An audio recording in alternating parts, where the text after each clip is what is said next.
Sama Sambuddhassa Namo Tassa Bhagavato Arahato Sama Sambuddhassa Namo Tassa Bhagavato Arahato Sama Sambuddhassa.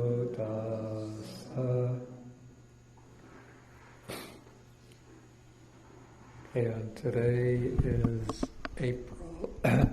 April 5th, 2014. Maybe it's better if I stand.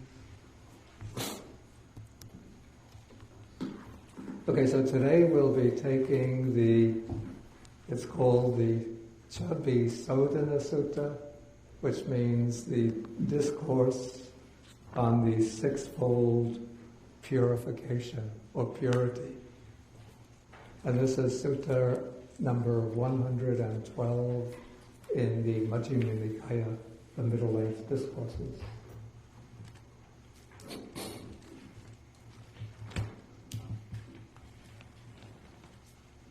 And the theme of this discourse is how an arahat declares arahatship, and how the monks are to question a monk who declares arahatship in order to see whether they can confirm his attainment.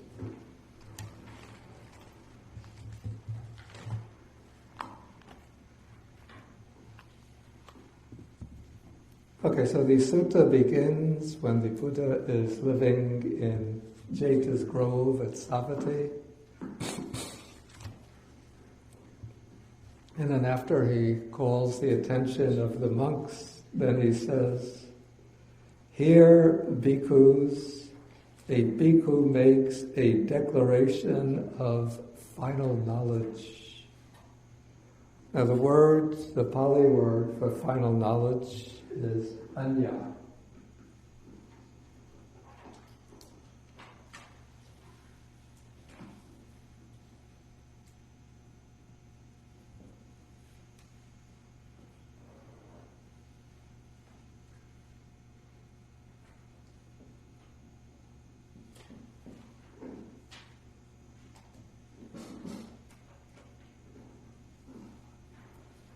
And this comes from the root nya, from which we get the verb janati, and it has a prefix a, which seems to strengthen the meaning of this root. And so you always in the text, or almost always, the word anya is taken to be an equivalent of arhatship. We could say it's the final knowledge that's attained by the arahat. And as you know, the arahat is the one who has reached the culmination of the practice and has attained what's called the final fruit, or the highest fruit of the path. So he's one who has broken all of the bonds, cut off all of the fetters, and attained liberation from the cycle of birth and death. And so the way the declaration of arhatship comes down in the text, probably in actuality, different arhats would declare their attainment in different ways, but in order to make it simple to preserve these texts by oral transmission, the compilers use one particular formula as a declaration of final knowledge. And that is what is stated here, that when he declares final knowledge, he says, "I understand that birth is destroyed," or birth is finished. And of course, for everybody, birth is finished. From the second hour of one's life up to the time of one's death, one could say birth is finished. But this doesn't mean that birth is finished in that sense, that any two-hour-old baby is finished with birth, but rather what he means is that the bondage to rebirth is finished. In other words, that there's not going to be any more taking of birth within this cycle of samsara. So birth is finished, the holy life has been lived. The holy life here, or the brahmacharya, means the life of the Noble Eightfold Path.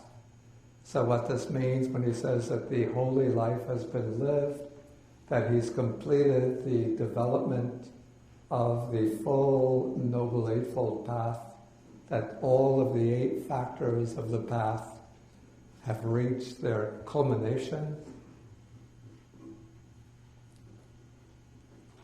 And so then to express that in a different way, he says, what had to be done has been done. And the commentaries give an interesting explanation of this phrase, what had to be done has been done. And they relate this to the Four Noble Truths. Now, if you remember the first discourse of the Buddha, the turning or setting in motion of the wheel of the Dharma, the Buddha says with regard to each of the Four Noble Truths that there is a specific task that has to be done. With regard to the first Noble Truth, the Noble Truth of dukkha or suffering, what is the task to be done? Anybody remember?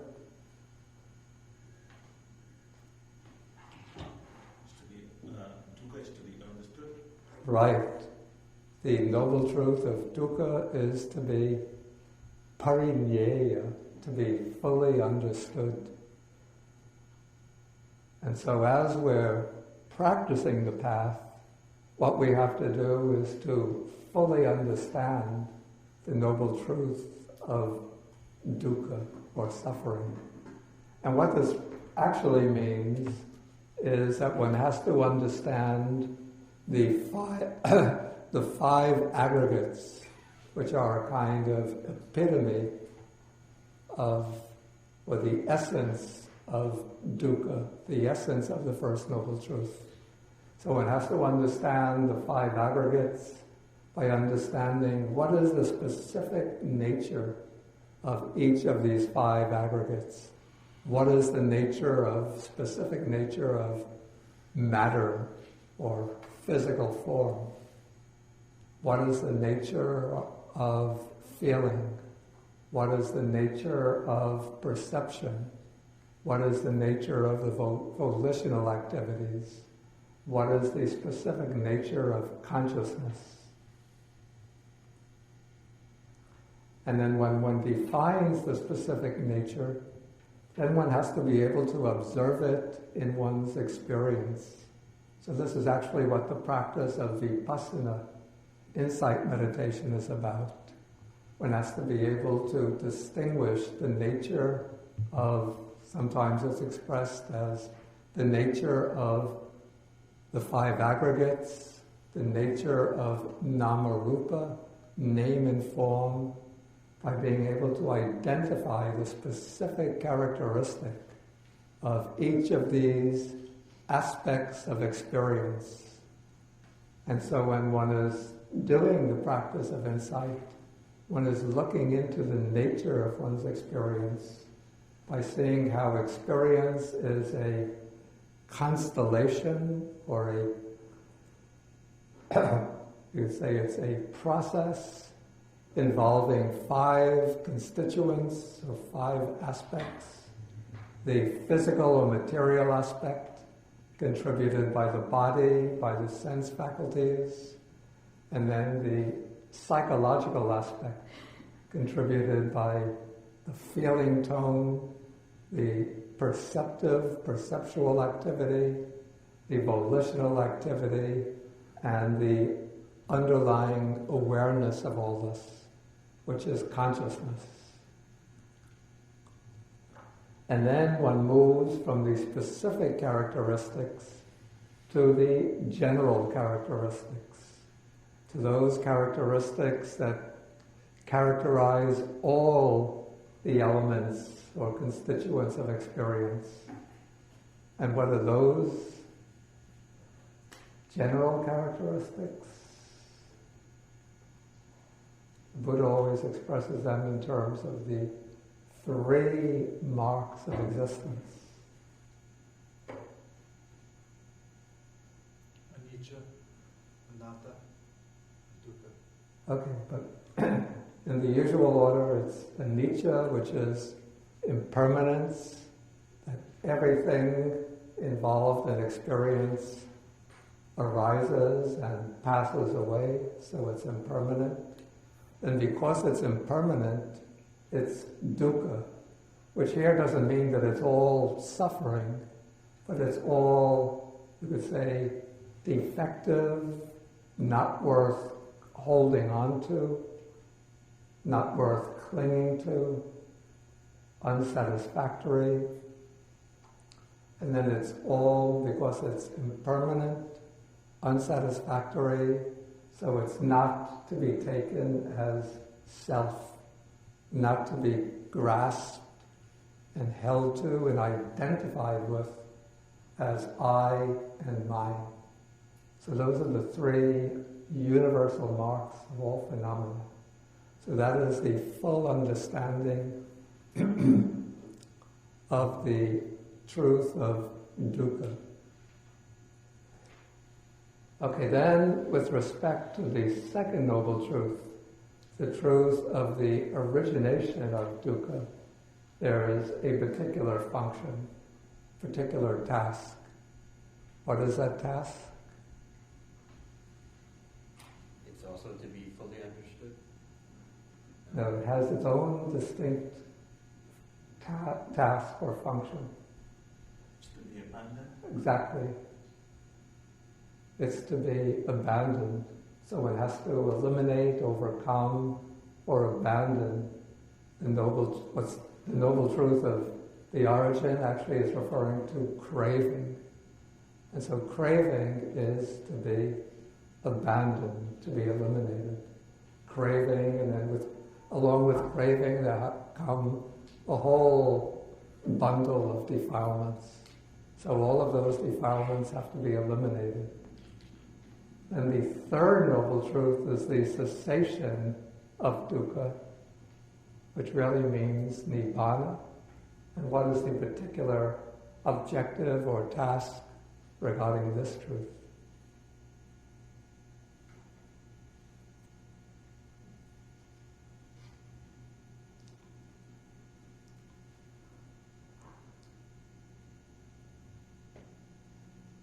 Don't look out the window.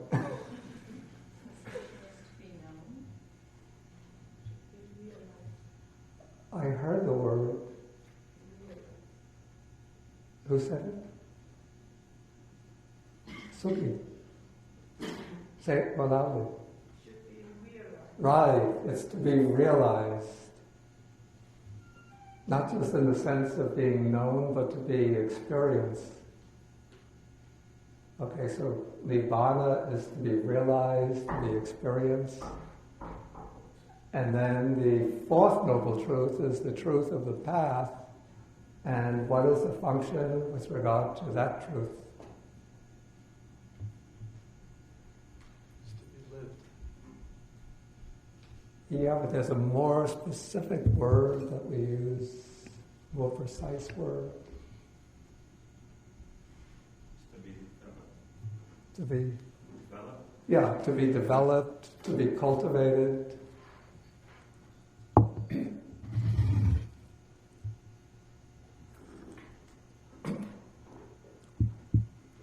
And so we have 4 tasks, one regarding each of the noble truths. And while we are on the path, then we have to perform those tasks. You could say that those are the objectives of in the real life of a committed follower of the Buddha, of the Buddha's path. But then when one reaches the end of the path, the attainment of arhatship, then the arhat says what had to be done, fully understanding the first truth, abandoning craving, realizing nirvana, developing the path, those tasks have been done. And so then you can say that there's nothing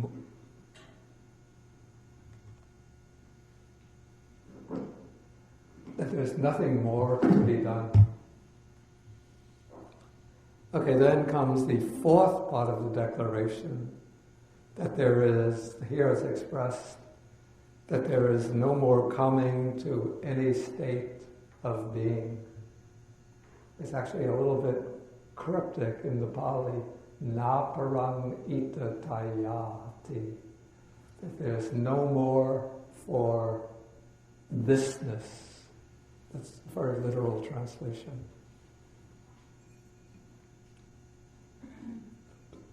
Okay, so the Buddha is saying that here a monk comes and he makes this declaration of final knowledge.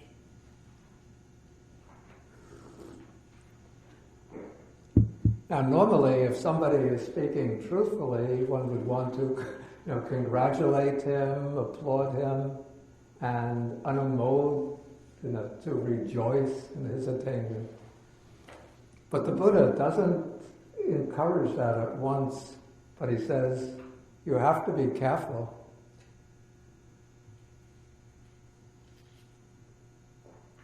He says, this monk's words should neither be approved nor disapproved.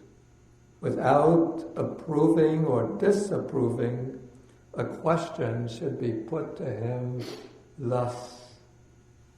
Okay, then we're going to come to ways of questioning the monk. And why does one question the monk?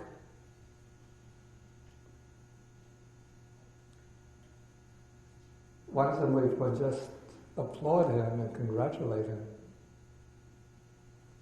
Is it to confirm that he's truly attained what he says he has? Yeah, because he could be either deluded about his attainment,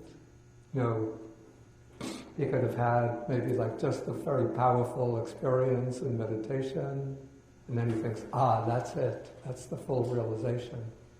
I'm an arhat. Or he could be, in the worst case scenario, sort of boasting, or let's say falsely boasting in order to boost up his prestige. I know cases, I've had experience with both cases in Sri Lanka. Yeah, I remember there was a young American monk. This could have been the year 1996, 97, something like that. Some young American monk who we thought was rather strange in his behavior. One day I was sitting out there was a stone bench in front of the cottage where I was living, and I was sitting out there. It was late afternoon, meditating, and then this young American monk that I hadn't seen for months, he comes walking down the path, he comes walking up to me, and he looked like a mess. The robe was all disheveled, his hair was sort of, whiskers were growing, unshaved on the head, body all dirty. And he came up to me and he said, how many verses are there in the Therigatha? The Therigatha is a collection of the verses that were declared by the direct disciples of the Buddha, and from the early generations, the monks who became arahats. So I didn't remember the exact number, so I said, gee, I don't remember the exact number, maybe it's somewhere around 500 or 600. Then he said to me, well, we can add 2 more verses to the collection.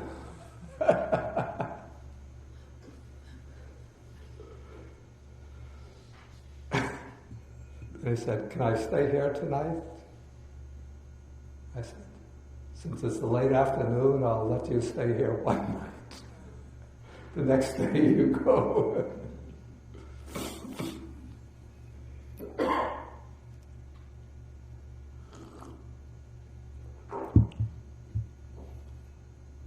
And then there was another monk who,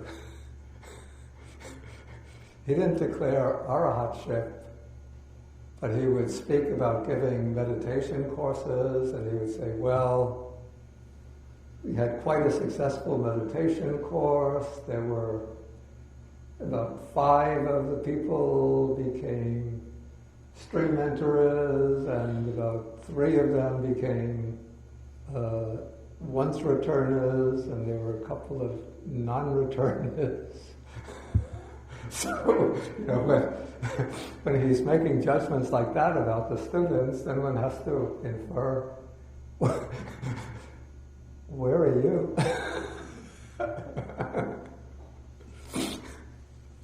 And he turned out to be like a real troublemaker also. So when people make these declarations, one has to be very careful about where they're coming from mentally. Okay, so here the Buddha is saying that when a monk makes this declaration, you should neither approve, by congratulating and saying, "Yes, wonderful, you've done it," nor should you immediately disapprove and say, "No, you couldn't have done it. No, it's something for, people were able to attain that in the early days of the Buddha's teaching, but now, this is the last time the teaching is becoming degenerate. You couldn't have achieved this." But rather, you should put a question to the monk thus.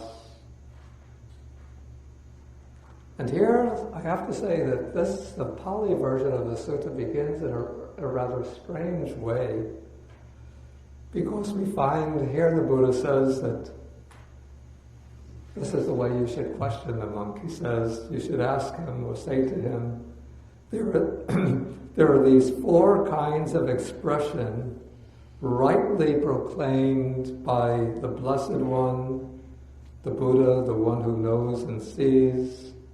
What are the 4? Then one speaks of the seen as it was seen. One speaks of the heard as it was heard. One speaks of the sensed as it was sensed. One speaks of the cognized as it was cognized. The reason I say that this is a rather strange way to begin is that one doesn't find what's called these 4 modes of expression, or 4 kinds of expression, very often in the suttas. They're mentioned occasionally, but it's not such a common theme. And so it seems a bit odd that the first way of questioning the monk would be in terms of these 4 modes of expression. And I checked, there is a counterpart to the sutta in the Chinese counterpart of the Majjhima Nikāya, the Madhyamaka Agama, Madhya Agama. This would be Madhyaka Agama number 187. And in that sutta, it's very similar to the Pali version, except that the questioning begins in terms of the 5 aggregates, which is a much more common formula in the suttas. Okay, but since we're explaining the Pali version, we'll take it in terms of these 4 modes of expression. And so the 4 modes of expression revolve around 4 ways of, say, analyzing or classifying the objects of experience. So we have, the first 2 are quite obvious. The first 2 are what is seen and what is heard. So those are the objects of the visual consciousness and of hearing consciousness or ear consciousness.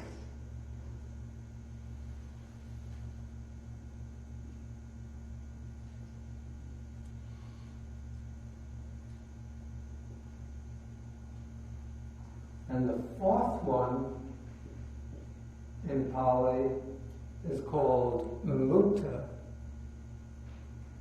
But let's just skip over this and take the fourth one is vinyata, which is based on the verb vijanati. So this would be what is cognized, what is known by the mind, independent of the senses. In other words, it's the objects of conceptualization, introspection, mental reflection, imagination, judgment.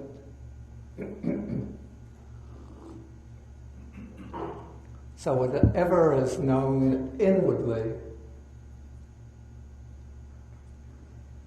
that is the cognized.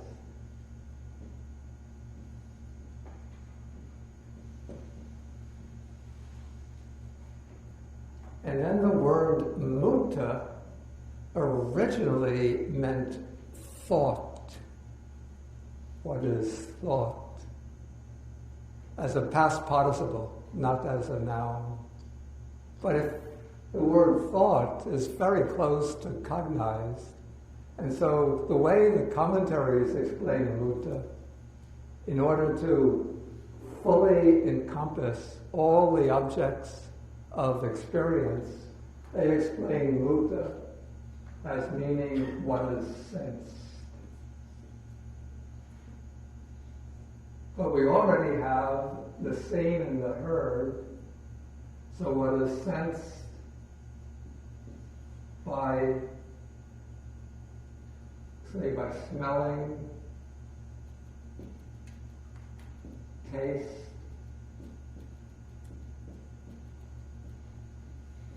and touch.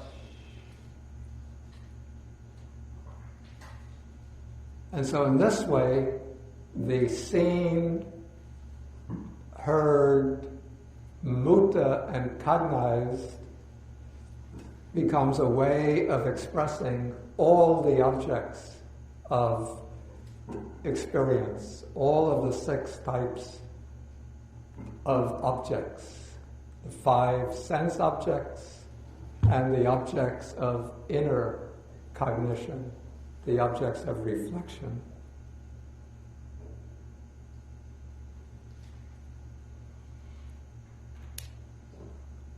And so one who declares final knowledge should be able to correctly declare these 4 modes of expression, or 4 types of objects. And again, it's a little strange that the Pali version of the sutta just says that one speaks of the seen, the seen as seen, the heard as heard, and so on. But in the Chinese version, it says that regarding each of these, one is not attached to it, not repelled by it, not dependent upon it, not bound by it, not fettered or attached to it. And that seems to me to be a more complete exposition. Because otherwise it's a little puzzling. What is meant just, you could ask anybody what are, the seen, heard, sensed, and cognized, and they can explain correctly. But to be an arhat, it would have to mean that in regard to all the objects of the senses, one doesn't have any attachment through craving or any repulsion through aversion.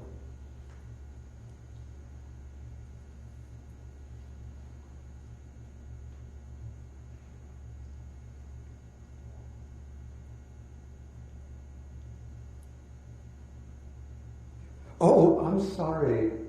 Oh.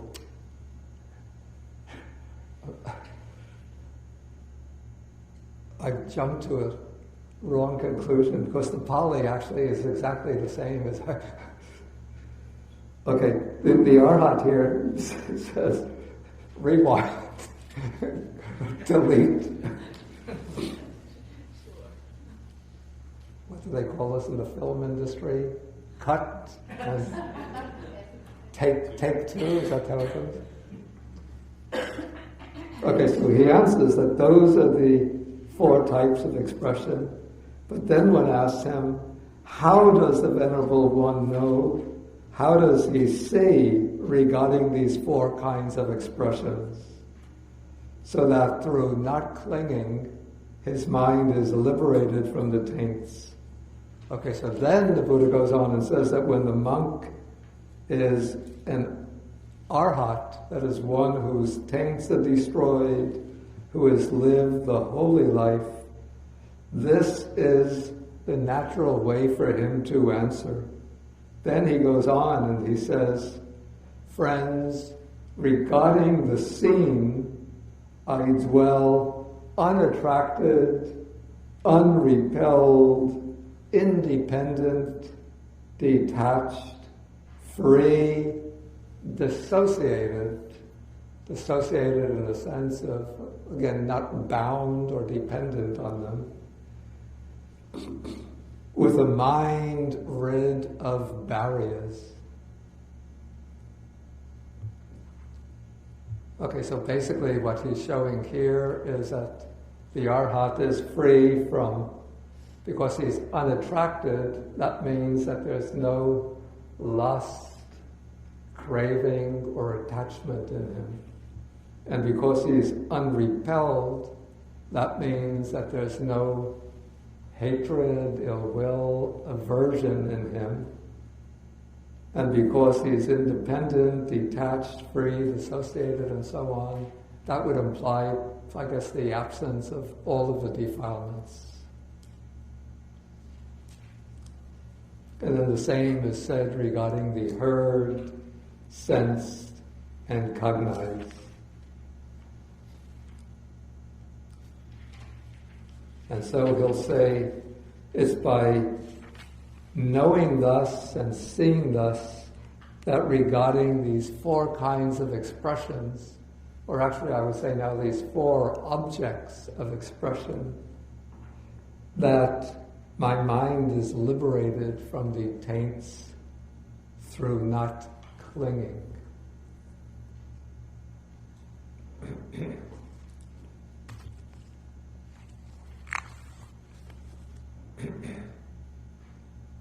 Okay, any questions at this point?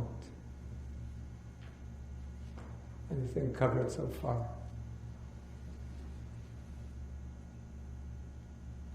Okay, then we'll go on.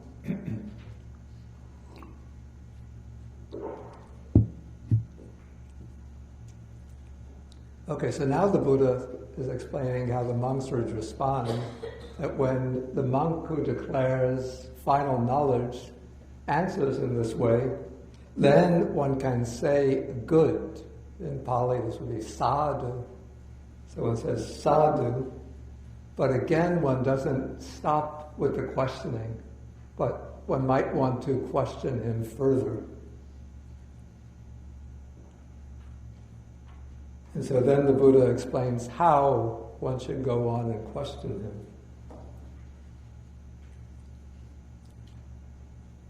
So one says that there are these 5 aggregates which are subject to clinging, rightly proclaimed by the Blessed One, by the Buddha. So what are the 5 aggregates? So then the one who's questioning will spell them out. He says, we've already gone through them. They are the form aggregate, or material substance, the substance of the body, the sense faculties. Then there's the feeling aggregate, perception aggregate. Then here we have it as formations, but now I prefer volitional activities, volitional formations, and consciousness. And so within any experience, we have these 5 aspects.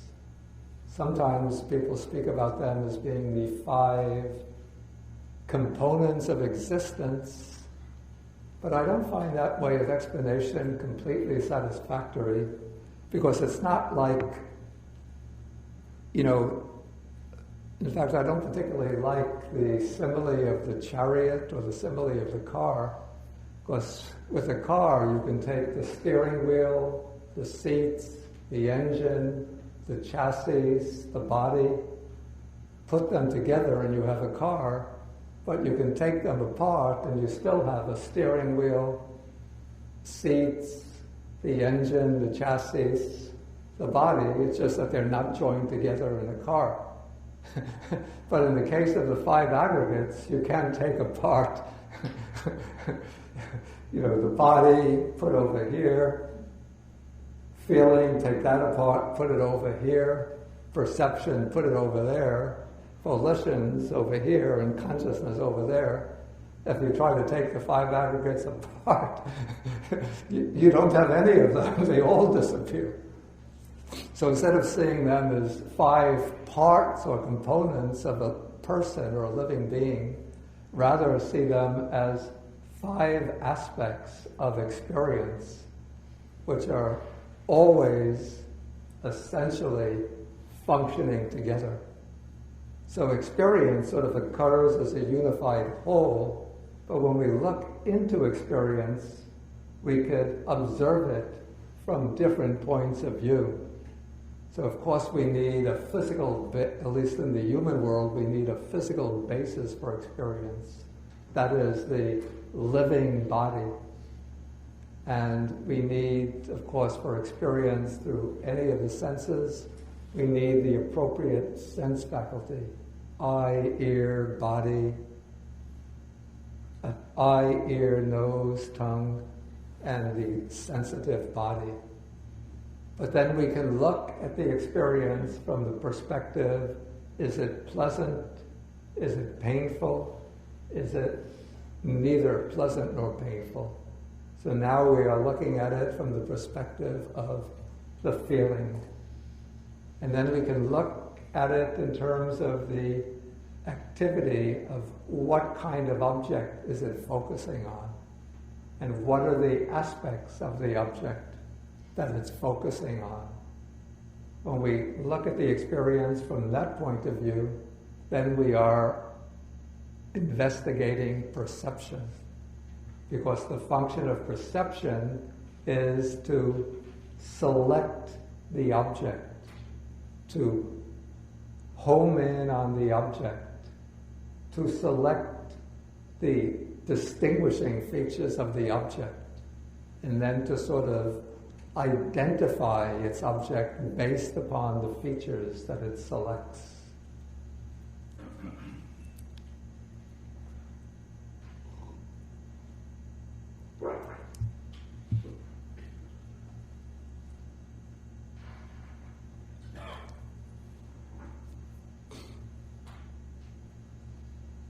Okay, and then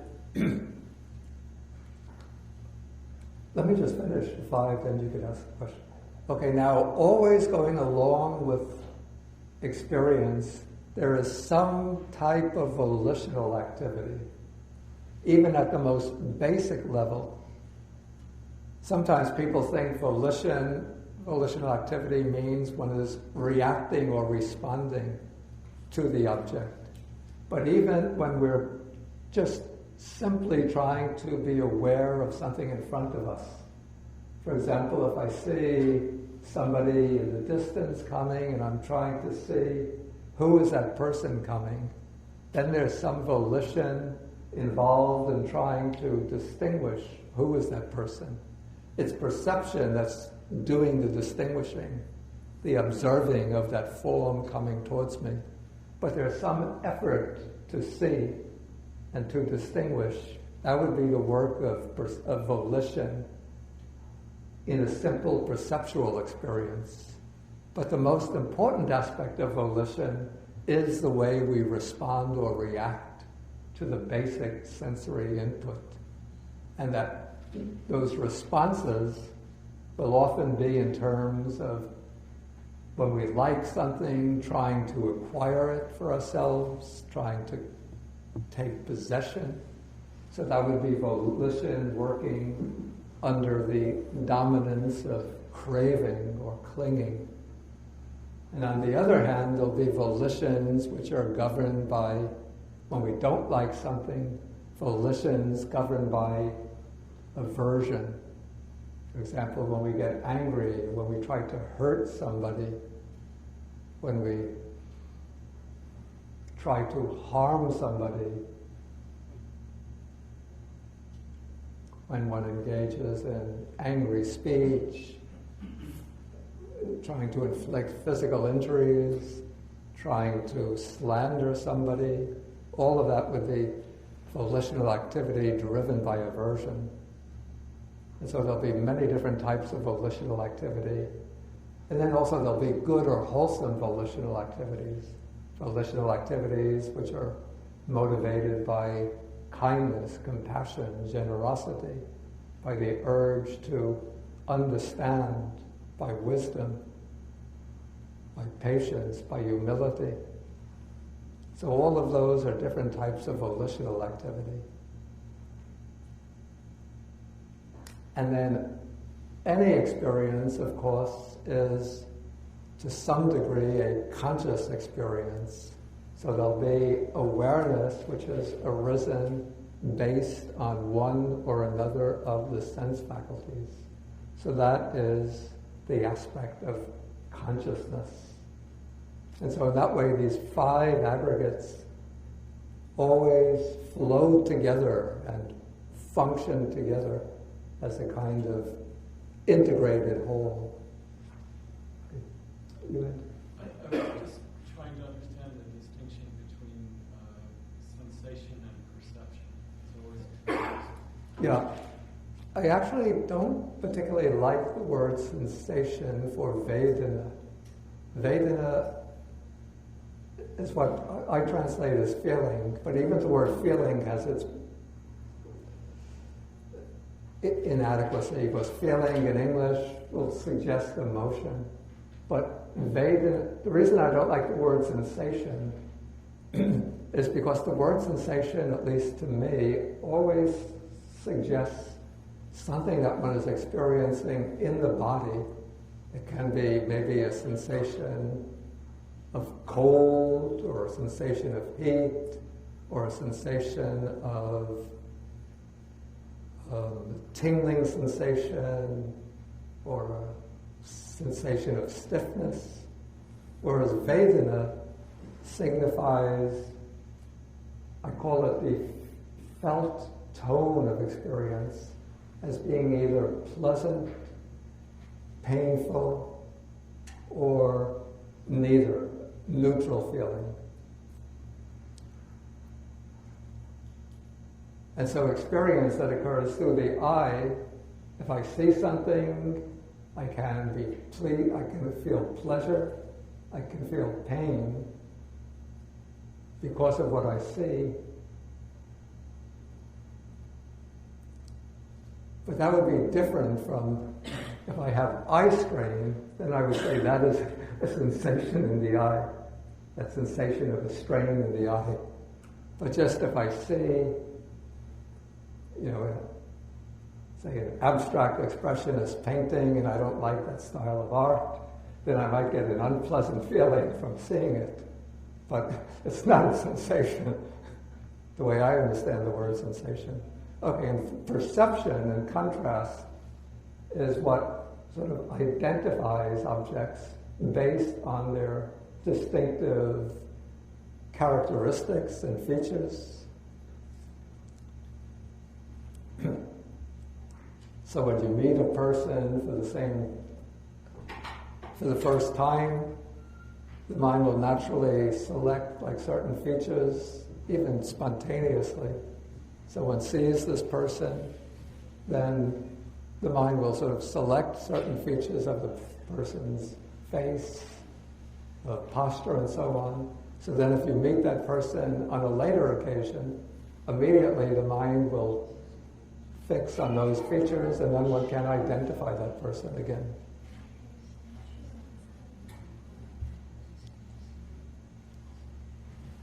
Okay, any other questions?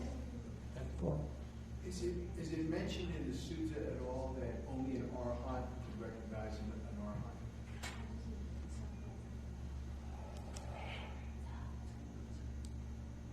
I don't think that is said. I don't know whether that is true or not.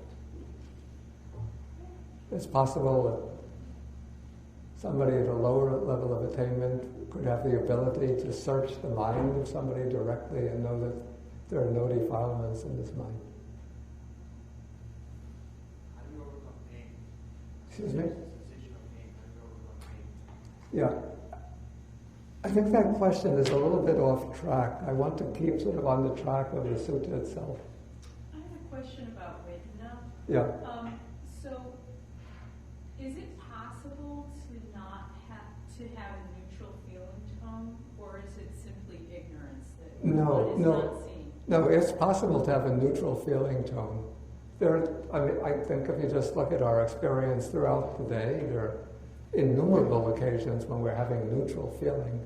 You know, if one is just like walking down the road, pondering something, you know, you're not feeling a special pleasure, not special pain. But isn't that like ignoring what's going on? You're in your thoughts, you're pondering, as opposed to not really having a pleasant or unpleasant response to what's around you? Not necessarily. I mean, one could even be walking down the street being mindful, in which case, you know, one is aware of what is happening. But if it's just the ordinary act of walking, you're not stubbing your toe, or you're not seeing something which is especially pleasant or beautiful, then it's just, most of the time, it's just neutral feeling going on. I often think about this because if I think that I have a neutral feeling tone, I'm not sure if that's true, that I'm simply overlooking whether it's pleasant or unpleasant, or if it's truly neutral. I think not necessarily. Though often if one sort of tunes in more precisely to the experience, one will see that the tone of experience that one might take to be neutral is actually subtly either painful or pleasant. But there are many, many occasions when there's actually neutral feeling. Okay, thank you very much.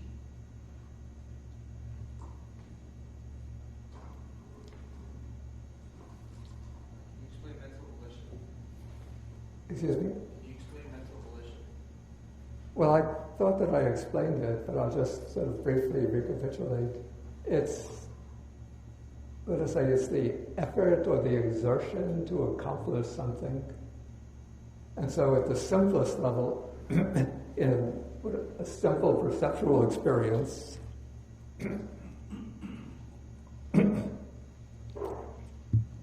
will be the exertion involved in, you know, simply trying to know the object. But then when we know the object, when we respond to it, it can be the effort to, if there's attachment, to acquire the object, to possess it, the volition to harm a person, for example, that's a kind of volition. The exertion to accomplish something, say if you're writing something, like a letter or an email, a piece of like an essay, the effort to complete it, doing some work, the effort to accomplish one's work. All of those activities are expressions of volition. Okay, let us move.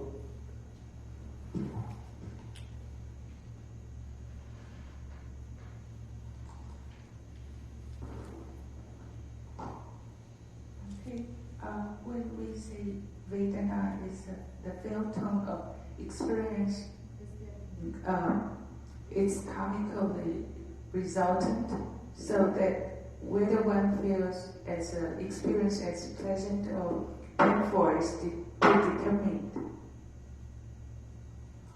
You're asking whether whether all feeling is determined by previous karma. Is that it? Yeah, because but we explain it as felt tone. The felt tone. Right. It certainly doesn't mean that all feeling is the result of previous karma. That's a position that the Buddha expressly rejects.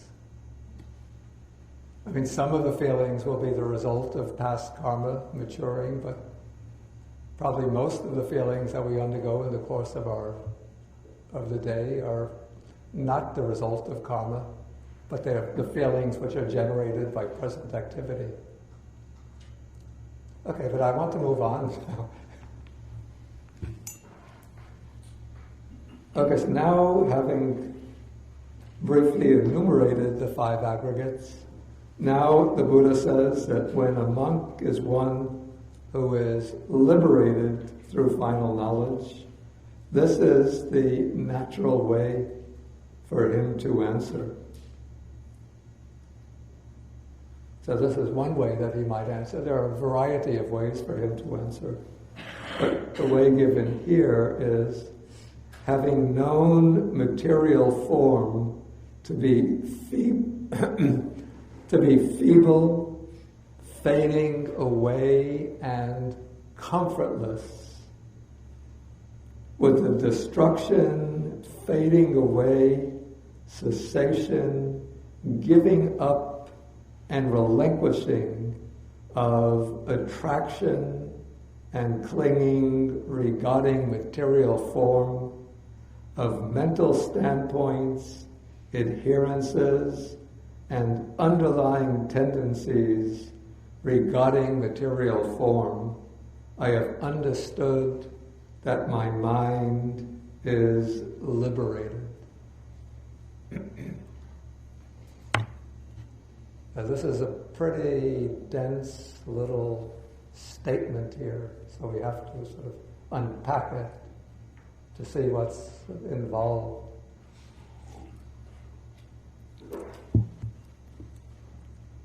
Yeah, the first descriptive word that's given is, here it's translated feeble. In Pali, it's ubbala, which means without power or strength.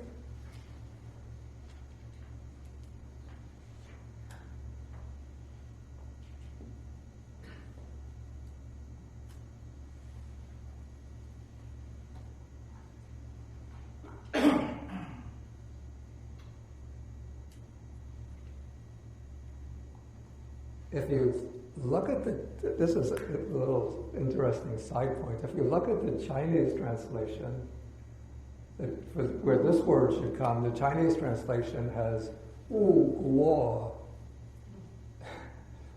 Wu guo means without fruit. And I was wondering, how is that? How did they ever get that rendering for without strength? Then I realized what happened, probably in the transmission of the text, is that ubbala somehow got misrepresented as uppala. And the word pala means fruit. But I think ubbala, without feeble or without power, is better, more accurate. Because what is meant is that probably what's meant is that because it's impermanent, so it has no power or strength to remain, permanently, no substance. But what we call material form, when one looks at it with the eye of very precise insight observation, one sees that it's constantly breaking up, dissolving, and perishing. And so it doesn't have this intrinsic power or strength to persist in being.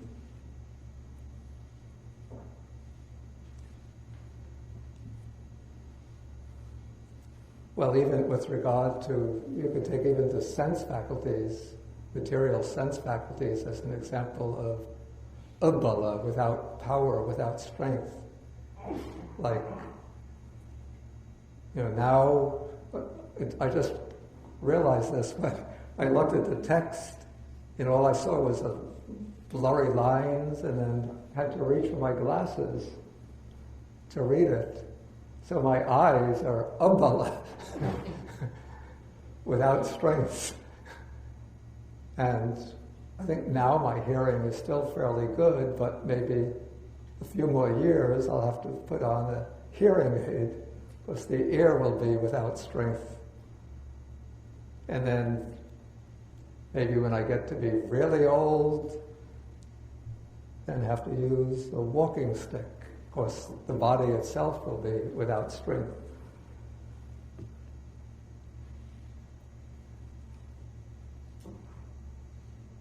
Okay, so it's feeble, fading away. The word is viraga, which sometimes means dispassion, but that doesn't actually apply to the five aggregates. But rather, raga, the word raga, originally meant color. And so viraga means losing its color. It's like a cloth or a article of clothing. When you've washed it over and over, then maybe it was bright red when you started, but in time, especially in ancient India, when they would use not the chemical dyes like we use today, but natural dyes, so when clothes get washed over and over, then they virujati, they fade away. The dye comes out from them. And so this can apply metaphorically to all of the aggregates, that each of them fades away, even when one perceives them at subtler and subtler levels, even from 1 second to the next, they're fading away or disappearing. And so for this reason, they're said to be, I think this is anasasika, which means comfortless, that they're sort of not a basis of complete security. If we cling to them, hoping to find full security, perfect security in them, then the body falls away, feelings, we get painful feelings, we get disagreeable perceptions. Sometimes our mind gets out of control, so we have no control of our volition. So all of the five aggregates are sort of subject to misery and to some kind of suffering. So they're comfortless. So having known the five aggregates in this way, then one gives up and relinquishes attraction and clinging to them.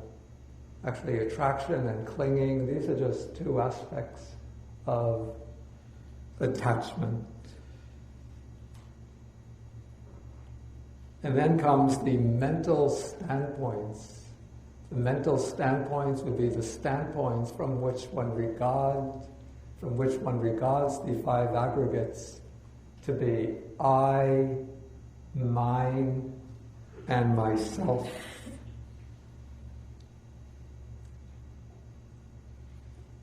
So through these mental standpoints, one looks at the body as being mine, feeling is mine, perceptions is mine, volitions is mine, consciousness is mine. Or we take the five aggregates collectively to be a solid, substantial I. And then based on these notions of I and mine, then we build up conceptions of ourself. What am I really like? What is my true self?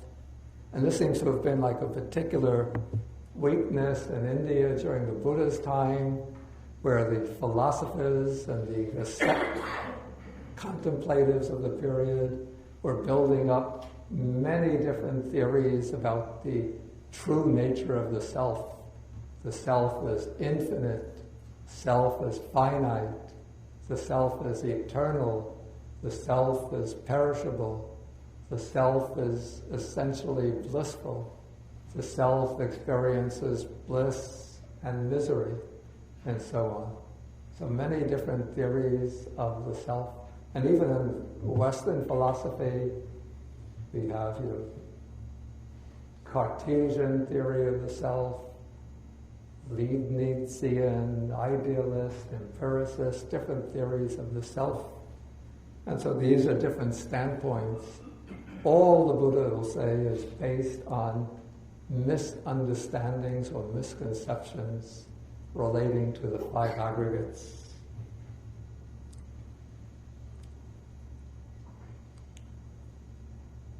Okay, so we have mental standpoints. Adherences, basically very similar to attachment and clinging. And then come the underlying tendencies. These would be the underlying tendencies. Sometimes the text mentions 3 underlying tendencies, which are the tendencies to attachment, to aversion, and to ignorance.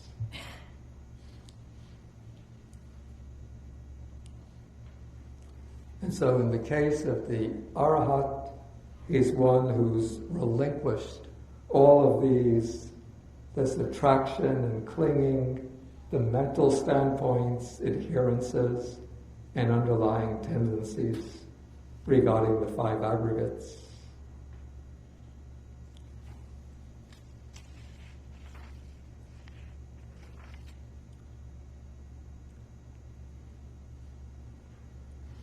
Any questions now about this part of the discourse?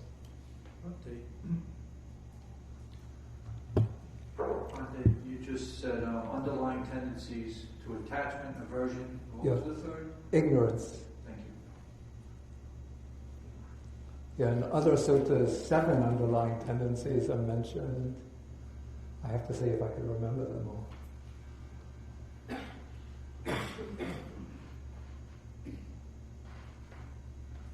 I think 1 then becomes sensual desire, then comes attachment to continued existence, views, doubt, conceit, ignorance. That's 6. I said views, right? Anybody remember the 7th?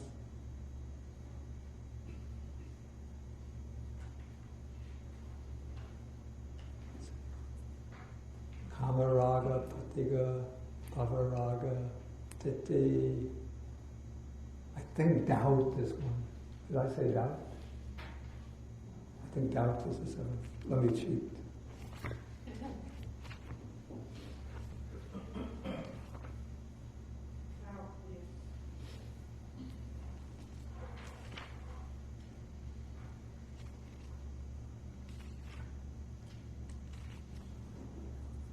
Page 202. Oh yeah, the underlying tendency to lust, to aversion, to doubt, to conceit. Then comes the desire for being, or this is, I call this now the craving for individual existence, and the underlying tendency to ignorance. So those are the 7.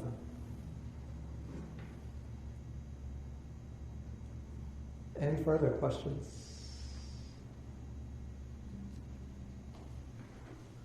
Okay, then let us go on to the next section.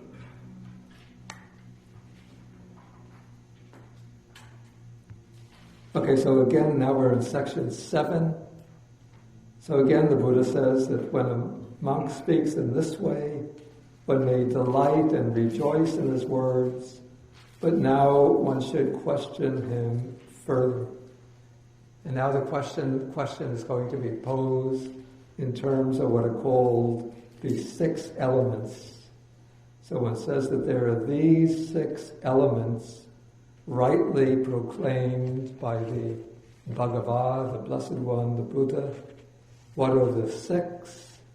They are the earth element, the water element, the fire element, the air element, the space element, and the consciousness element. So you see, the Buddha has, or he proposes different ways of looking at the totality of experience. The most common scheme, of course, that we come across is the 5 aggregates, in which, when we take the 5 aggregates, we can see that there's a preponderance, or that the stress or emphasis is upon dissecting the mental side of experience. And all of the material side of existence is grouped together under just the one aggregate of rupa, material form. But with the scheme of the 6 elements, now we're dissecting or analyzing more thoroughly the material side of experience, and the whole mental side of experience is just sort of grouped under the heading of consciousness. And so here we have 4 primary elements. The 4 primary elements they're called, we use these conventional terms, earth, water, fire, and air. Those were the terms that we used, for generations before the time of the Buddha, maybe going back to the Vedas, the Brahmanas, the Upanishads.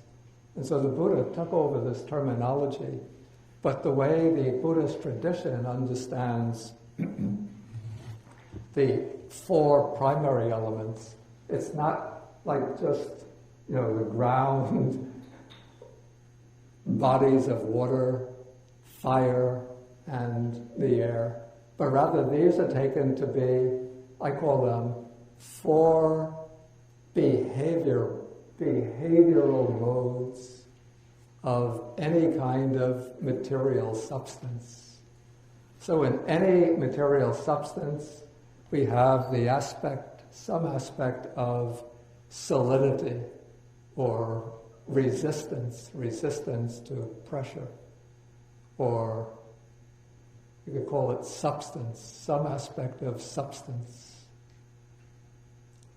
So we can, through the sense of touch, we experience this as being different degrees of hardness, softness, and so on.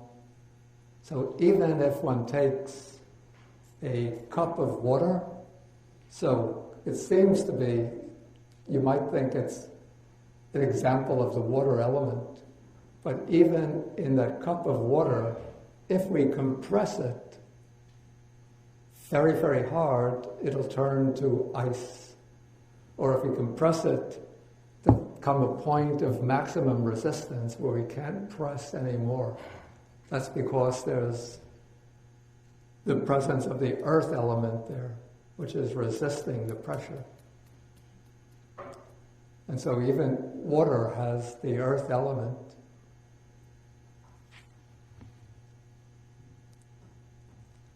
Let me just go through the 4 elements. So the earth element is the aspect of, I call it material substance, the aspect of solidity, the aspect of resistance to pressure.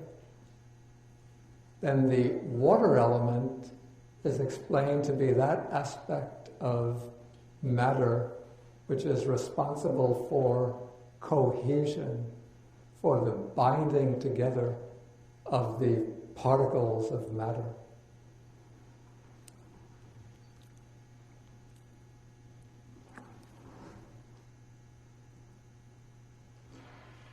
I think the way the ancient Indians came to identify the water element with the aspect of cohesion is that they would observe, because they have experience making what they call rotis, or also they call chapati, chapati.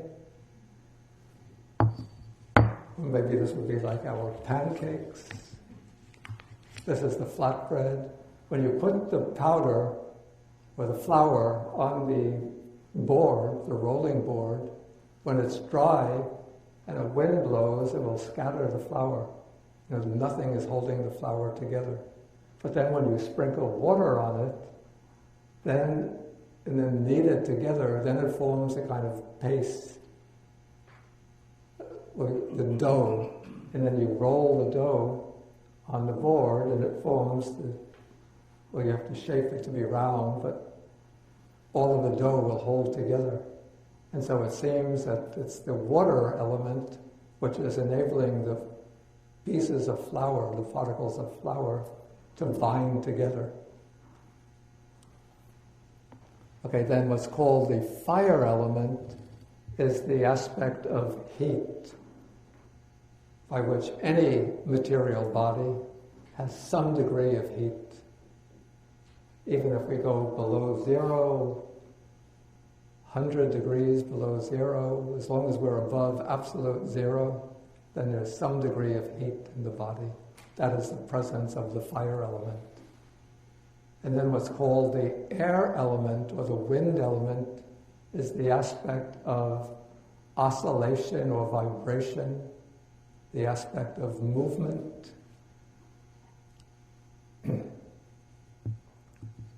And so all material,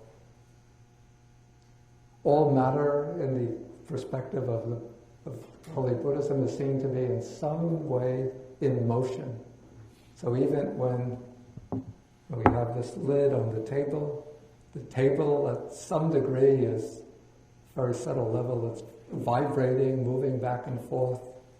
The particles within this lid, the molecules and atoms are moving around, moving back and forth. And of course we see the air element most obviously within the in and out breathing, but it's also said to be working through all of the cells of the body.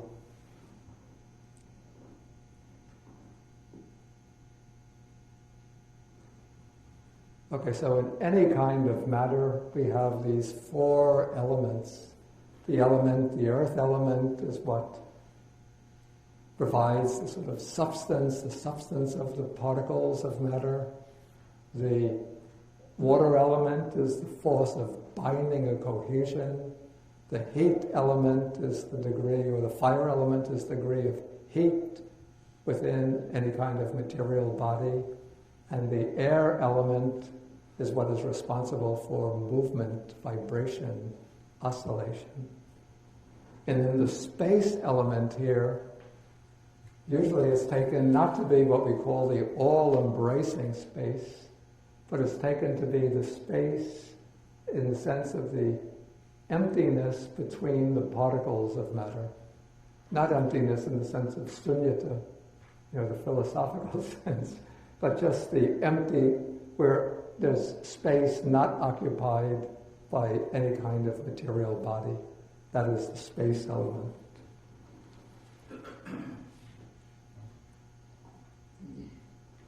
And then it seems here that the consciousness element, has to be understood in a very broad way as amongst the 5 aggregates, not just the aspect of consciousness, but also as including, along with it, feeling, perception, and volitions. Otherwise, we don't have a complete scheme.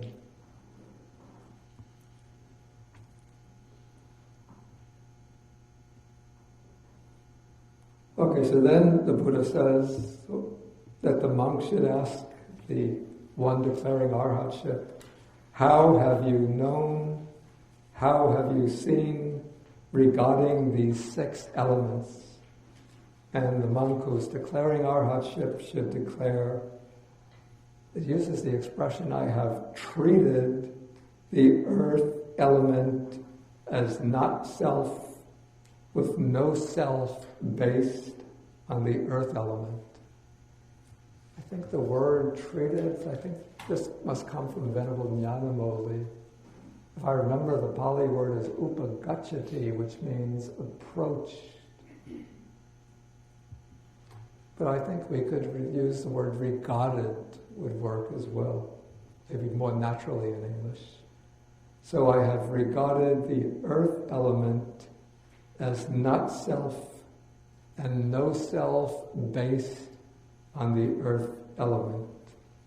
And so now one is focusing upon the 6 elements entirely by way of the characteristic of not-self.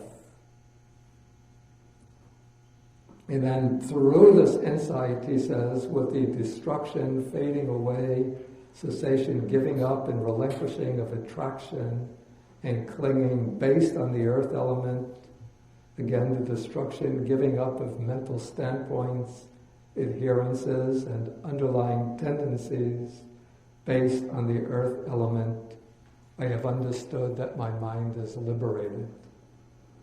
And then the same is said with regard to all of the other elements.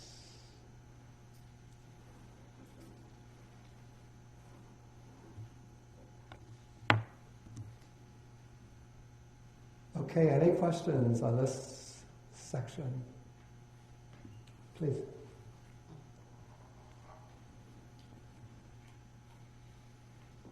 What is your name? Daniel. Daniel. Can you just expand upon the precise definition of what it means by attraction and clinging based on each of the elements? Like how that's associated with the elements as opposed to other things? Yeah, actually that's a good question. The question is how to expand on the meaning of attraction and repulsion in regard to each of the elements. Because normally it seems we don't focus in on the elements individually and become attracted and repelled by them. In fact, maybe this passage has to be taken not exactly literally, but we sort of have to extrapolate from it. Of course, usually I think what happens is that attraction and repulsion are based upon the perception of the physical body as a whole. So usually, say, the man sees a lovely, pretty girl, and he becomes attracted to the pretty girl. The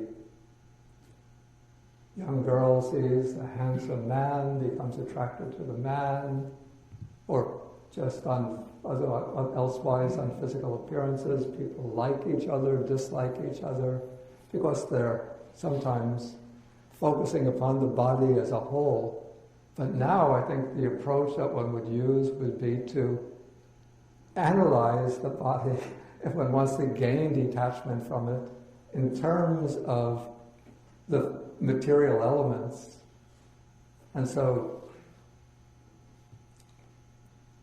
suppose that I'm angry with a person, and so I have some kind of resentment against that person. Whenever I see that person, I get upset, angry, don't like the person.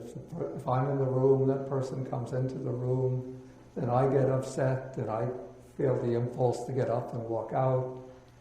Okay, but now, in order to dispel that repulsion, what I do is, take this person and say, what is it that I'm actually angry with?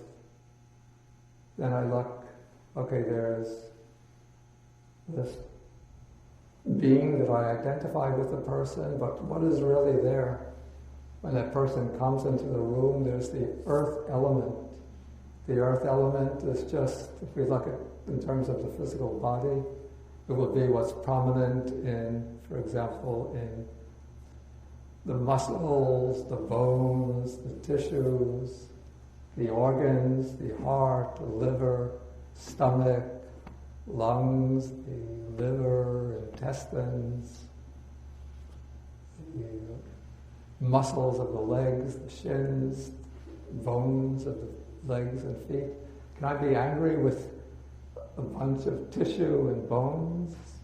No. And then one could take the water element. So the water element, most prominent in the blood, the sweat, the oils of the body, the lymph, the inner fluids.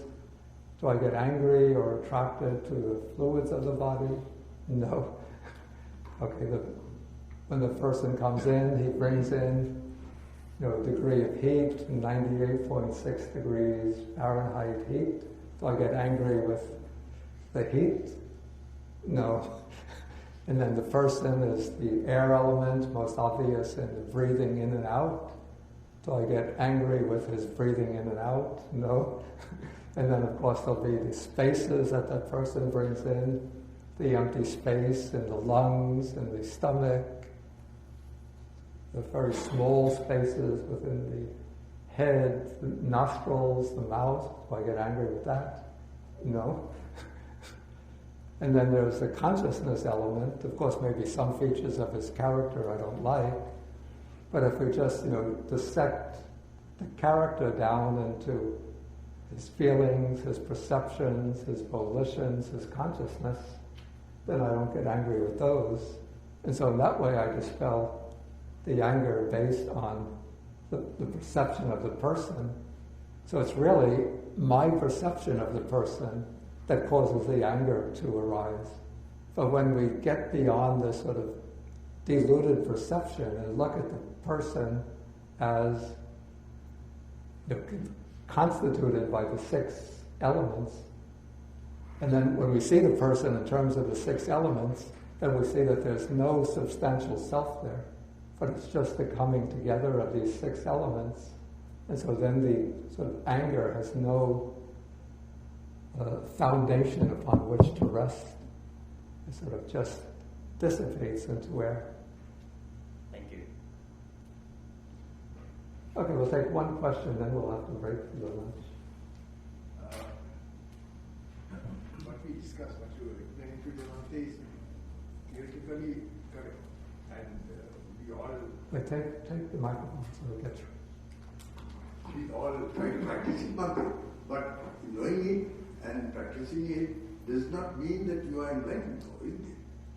That is actually true. That's a good point. That just knowing this, sort of knowing it conceptually, but theoretically, doesn't mean that one is enlightened. I mean, this is a very true point. So I guess one would have to say that being able to answer correctly is not really sufficient as a mark of attainment. In fact, this is what, through the centuries always creates the problem with certifying the attainments of others, or even certifying one's own attainment, because one could have some very powerful, dramatic, maybe meditative experience, and then one knows these things theoretically, and so one starts interpreting one's experience in terms of these principles, and then one can jump prematurely to the conclusion, therefore I'm enlightened. Even in Zen Buddhism, where they have these sort of incomprehensible puzzles, like the sound of one hand clapping, jumping off the foot of a 100-foot pole without getting hurt. I think that there are books of answers to that. So if you want to get certified as having a Zen enlightenment, you get the book and you read the answers. So then when the Zen master asks you that difficult question, you can come up with the right answer. Okay, we'll stop and then we'll come back 12:15, or maybe because we have to walk a little ways down. We'll see, 12:30 maybe we'll start. We'll have about 20-minute question and answer. Okay, we end with the sharing of the merits.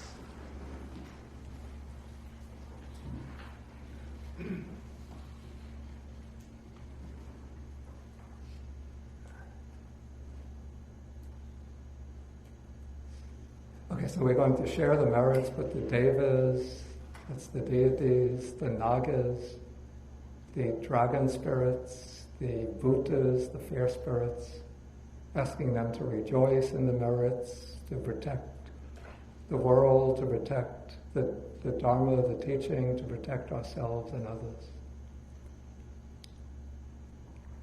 Akasata Chabbisodhana Deva Naga Mahidika Punyantang Anumoditva Chiram Rakantu Sasanam Akasata Chabbisodhana Deva Naga Mahidika Punyantang Anumoditva chirang rakantu desanam akasata chabumata deva naga mahedika punyantang anumodipa chirang rakantu mang param etavadacham hehi sampadang punya sampadang sabbe devanumodantu sabba sampati siddhya sabbe bhutanumodantu sabba sampati siddhya sabbe satanumodantu sabba sampati siddhya bhavagopadaya vichetato etantare satakayupapanna rupe arupe cha sanya sanyino dukkha pamuchantu pusantu nibbuttim.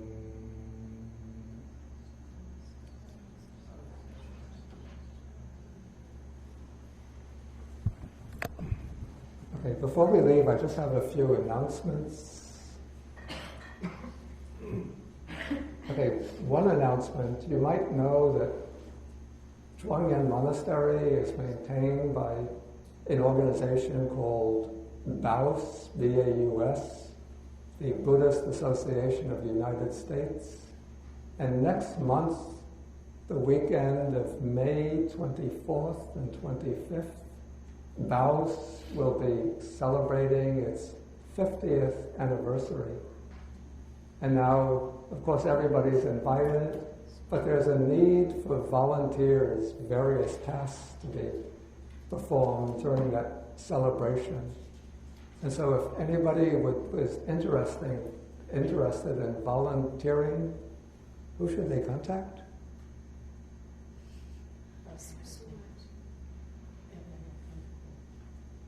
You? Yeah.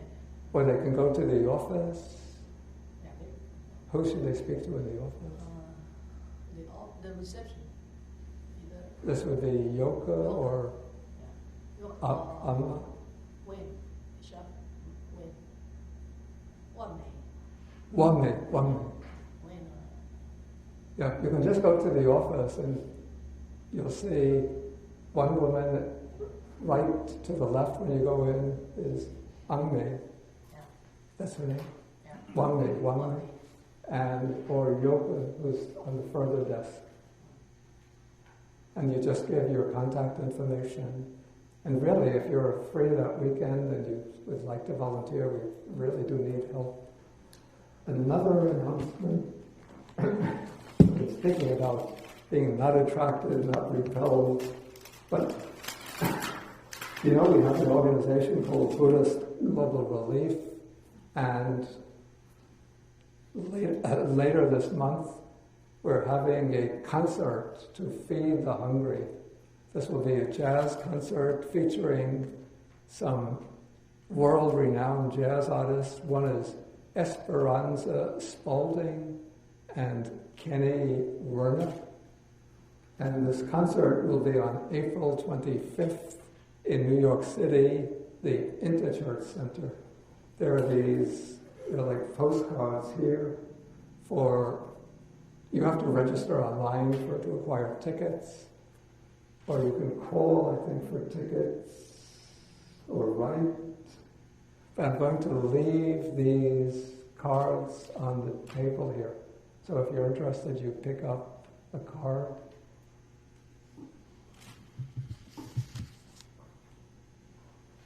And was there something else that I had to announce?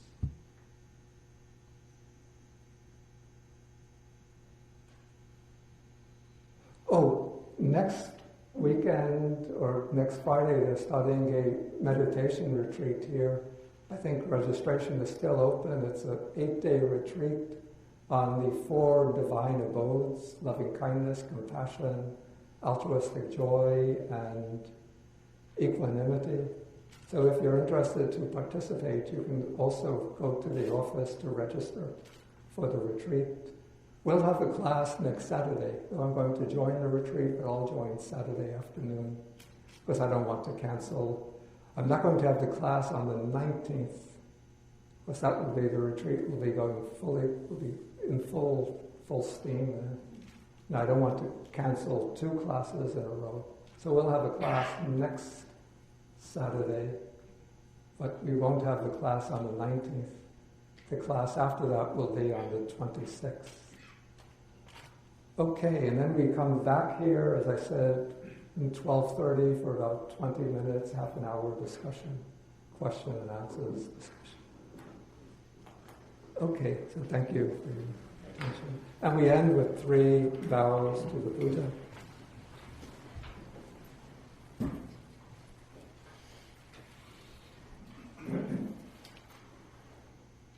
Okay, 1, 2, 3. And follow the Monday.